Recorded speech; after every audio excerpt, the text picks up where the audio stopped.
Supporting parties, चाहे वो TDP हो, जेडीयू की नीतीश कुमार हो, चिराग पासवान हो, जयंत चौधरी हो, मांझी साहब हो या फिर कुमारस्वामी हो, तो इनकी सपोर्ट से बीजेपी ने एक काले कानून को बनाया है और ये इस बात को बताता है कि मुसलमानों पर बीजेपी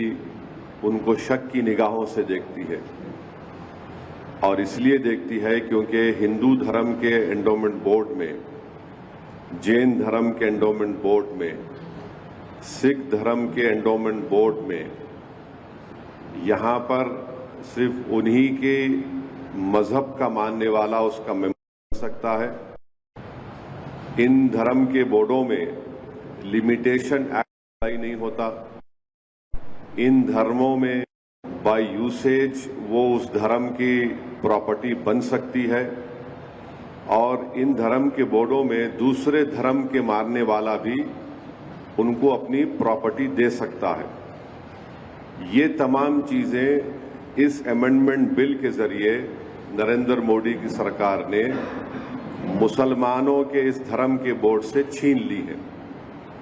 हम हमारे इस देश के हिंदू भाइयों को ये बताना चाहेंगे, सिख भाइयों को बताना चाहेंगे और हमारे जैन भाइयों को बताना चाहेंगे कि जब आप अपने धर्म के बोर्ड में सिर्फ अपने ही धर्म के मानने वालों को मेंबर बना सकते हैं और दूसरे धर्म का नहीं बन सकता है, तो कैसे मुस्लिम धर्म का ये वक्फ बोर्ड, जो एक प्योर रिलीजियस इंस्टीट्यूशन है वक्फ बोर्ड,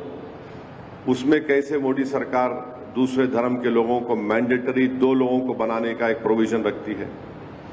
और जब आपके पास लिमिटेशन एक्ट अप्लाई नहीं होता है,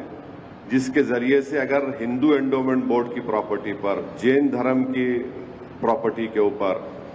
गुरुद्वारा प्रबंधक कमेटी की प्रॉपर्टी के ऊपर अगर कोई नाजायज कब्जा करता है तो उसको आप कभी भी निकाल सकते हैं। वो मुस्लिम धर्म के एंडोमेंट बोर्ड पर लिमिटेशन एक्ट अप्लाई करके नरेंद्र मोदी की सरकार एंक्रोचर को मालिक बनाना चाह रही है एडवर्स पोजेशन की बुनियाद पर। और फिर आर्टिकल 26 के तहत हर रिलीजियस डिनोमिनेशन को अपने रिलीजियस चैरिटेबल ऑर्गेनाइजेशन बनाने का इख्तियार मिलता है, उसको एडमिनिस्टर करने का इख्तियार मिलता है और मूवेबल और इमूवेबल प्रॉपर्टीज को हासिल करने का इख्तियार मिलता है। ये मुसलमानों से छीना जा रहा है।